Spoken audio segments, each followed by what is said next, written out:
Trump is a danger to the country. And this isn't about left and right.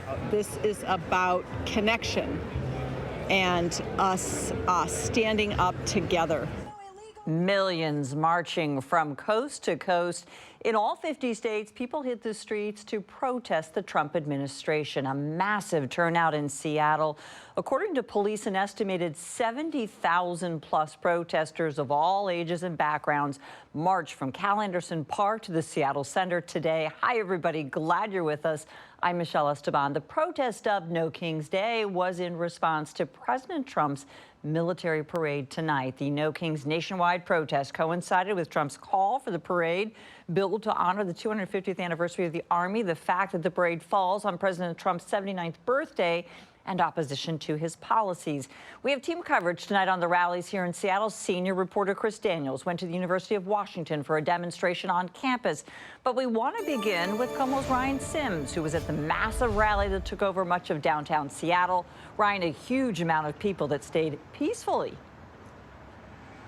Yeah, we keep checking with Seattle Police, Michelle. So far today, they have issued 9 tweets. None of those tweets mention any unrest. None of those tweets mention any violence. So that is obviously good news. So really the takeaway here is that as the sun ends on this day, this was a Saturday of peace, as so many people packed the streets. Stand up, fight back! On a day meant for no kings, well, this right here was royally huge. Protesters pounding the pavement. Dedicated, determined, and downright proud to do so. Democracy is precious and fragile, and we have to support it. This sea of people was truly astounding. Seattle police tell KOMO at least 75,000 people participated. The line of protesters spanning 1.5 miles all the way from Seattle Center to Cap Hill. I can't believe the world that we are living in right now, and what I don't recognize our country. So this is just going to be therapeutic for so many people, and this is the beginning of something big.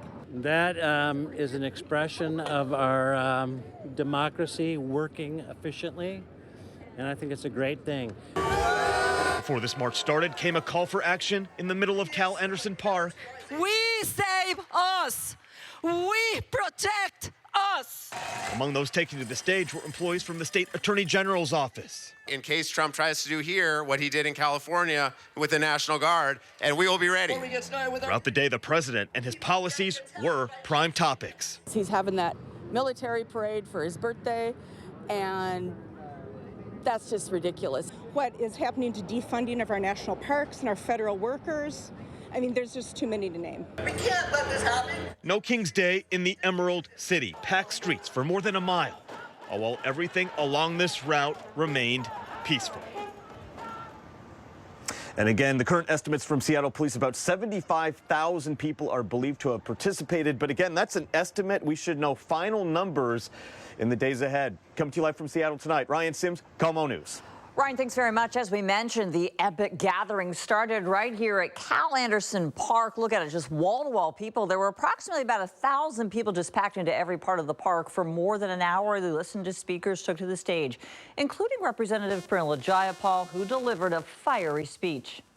Now listen, the best way to fight wannabe kings and authoritarians who don't listen to the Constitution, who don't listen to Congress or the courts, is to build the strength and the power of the people. To remind those wannabe kings that power does not flow from the top down, it flows from the bottom up, from we the people.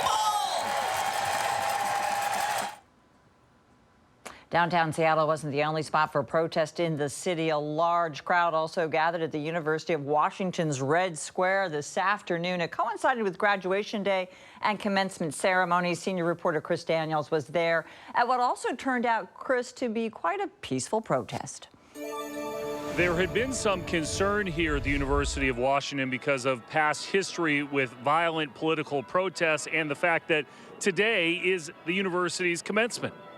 It's a weird confliction of emotions. It is one of those days where the future collided. I wanted to attend graduation, but I needed to stand up to fascism. This is important because this is our future, everyone's future. Patricia Hirschberg stood here as others walked by, cutting through a protest to get to the pomp and circumstance. Close to 1,000 people crowded Red Square to visually and vocally express their unhappiness with presidential policy. It's kind of poetic, though. I wish it wasn't happening at the same time, though, so everyone could be here, because I know a lot of people at graduation, especially my peers, would really want to be here. Just down past the fountain, thousands of other people attended commencement without an issue. There had been some concern, given the UW's recent history and pro-Gaza occupation of an engineering lab, that politics would overshadow the ceremony. But it did not. The purple, the gold, the no kings, the protesters all coexisted, with Hirschberg believing the message about that shared future has been heard. We're being loud. Everyone's being loud, but I think, they hear what they want to hear. So we just got to keep being louder. The people that had gathered here in Red Square actually went on a march towards 45th in the U District, the exact opposite direction of where the commencement event was. That's the story here at UW's Red Square. I'm Chris Daniels, KOMO News. Chris, and congratulations to all those grads. Multiple cities in Western Washington saw protests. Large crowds came out to Kirkland this afternoon as well. Another protest took place on the ferry as it headed from Seattle to Bainbridge Island. According to the official website for No Kings organization, about 80 cities in our state held protests today. There have been no reports of any unrest at any of those rallies. But a different story here. This is in Tukwila. This protest at the Department of Homeland Security office got pretty heated. Police say that the protest here actually escalated into a confrontation with law enforcement after protesters threw things at officers. KOMO's Karina Vargas tracking this one for us. She joins me now live with the very latest. And Karina, fill us in, what are you learning about what happened here?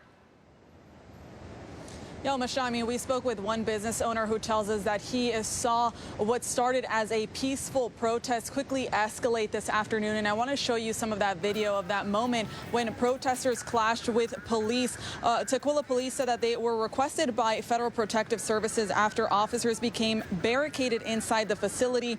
A large group of demonstrators had blocked the south entrance, reportedly using street signs and other materials to create makeshift barricades. Police say that before they got there, demonstrators had already caused some property damage, and officers say that they gave several warnings to clear the entrance. And while many complied, others refused to move. That's when officers say that objects like frozen water bottles and rocks were thrown at them. And that's when officers deployed pepper spray and pepper balls to disperse the group and remove the barricades. Homeland Security officers also assisted in the operation. And one business owner right across the street said that he saw it all unfold.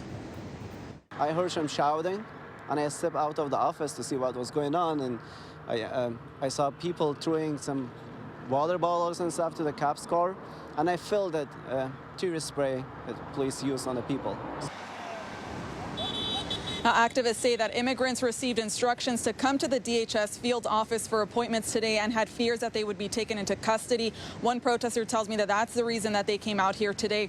Tukwila police said that their role was not to enforce immigration law, but to clear the public roadway, and added that their officers do not engage in immigration enforcement. According to Tukwila police, no arrests were made today and no injuries were reported. But coming up at 10, we'll also hear more from protesters about what they witnessed here today. But for now, reporting live, Karina Vargas, KOMO News. All right, Karina, thanks. We'd like to hear from them.